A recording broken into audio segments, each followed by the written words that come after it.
So I just watched this scene. I must admit, it broke my heart. I don't like seeing people in pain. And even though Marissa,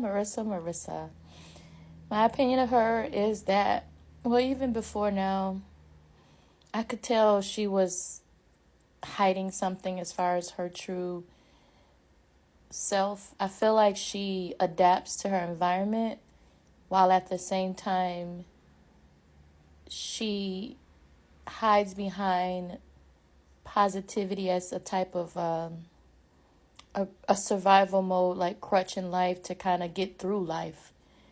You know, she's beautiful and she has a positive attitude, but I think sometimes it's overdone because she uses it to cope. I mean, she grew up, we saw the mom in the beginning, how she was acting, and her half brothers and sisters.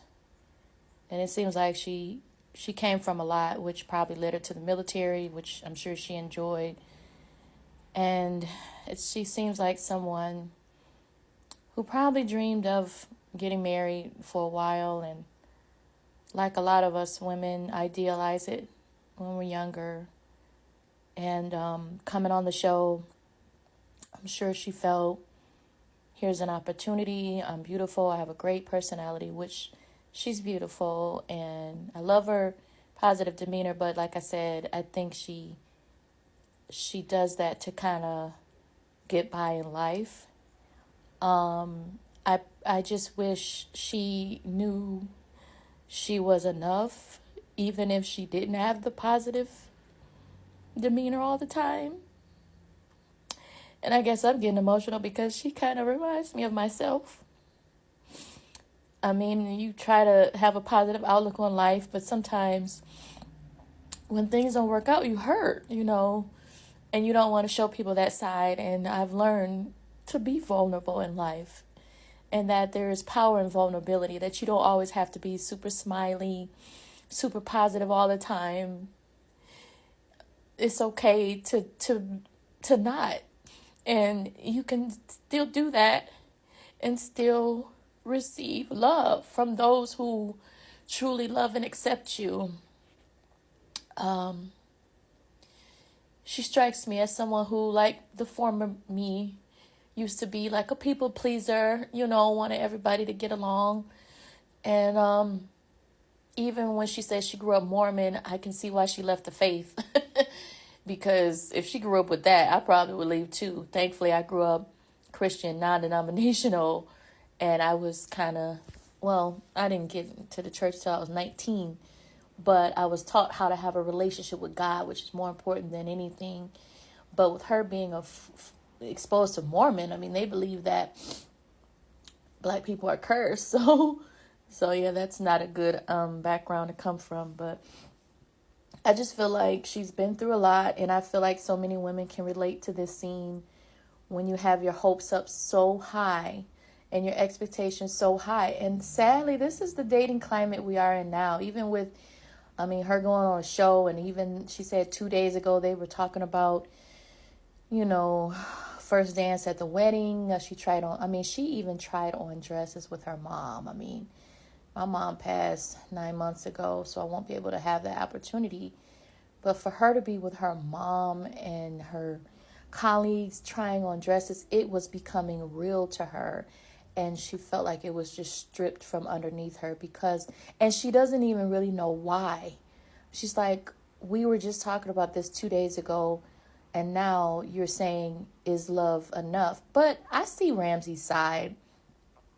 Ramses is afraid. He doesn't want to make the same mistake twice. He doesn't want to be someone who gets married 2, 3, 4 times. And he feels like the first time he did it was on emotion. He doesn't want to make the same mistake just on emotion. He doesn't want to ignore the red flags he ignored probably before. He doesn't want to ignore them. And what I wish Marissa would understand is that it's valid for him to not want to move forward after assessing logically. It has to be both. It can't just be emotional.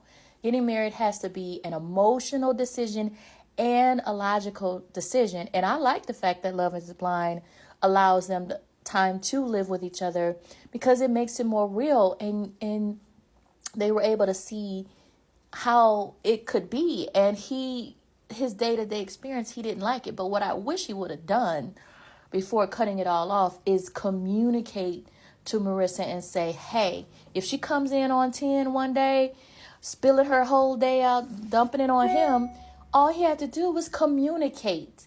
Okay, Marissa, you know I love you. However, sometimes when I come home, I just want time to myself. Let's have some time where if I go to my area over here, that means I need about 20. I need about 30 minutes. Communication is key. And so I feel like Ramses robbed her of that opportunity.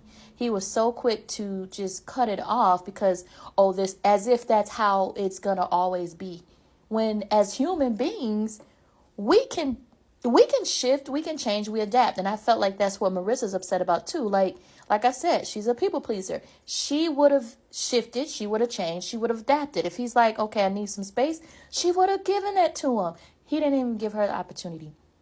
But because he didn't give her that opportunity, and the other red flags that he has between the two of them, him not supporting her, when she was serving in the military, and then some other things, him not being willing to support her if she's not going to be giving it up all the time.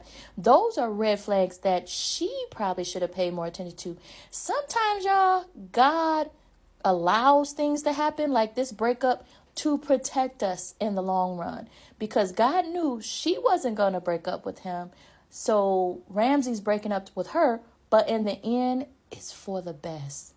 But right now, Marissa's in the moment and she's crying. And like I often say, God will take your temporary tears because he wants to protect you from a lifetime of pain, So I believe it's for the best that they both break up. And Marissa is a strong woman. She will bounce back from this. She's a young woman. She will get married. All her dreams will come true. She really loved this man, but I think she was more I think she was more in love with the idea of marriage and marrying her, what she probably deemed as her soulmate, than actually being both emotional and logical in making the decision. So my prayers to her. I cried for her. I wish her the best. She will get through this. This is a moment. God will take your temporary tears to protect you from permanent pain. Share your comments, like, follow, subscribe. It's your girl, bestselling author Kim Brooks. Be and stay encouraged. Peace.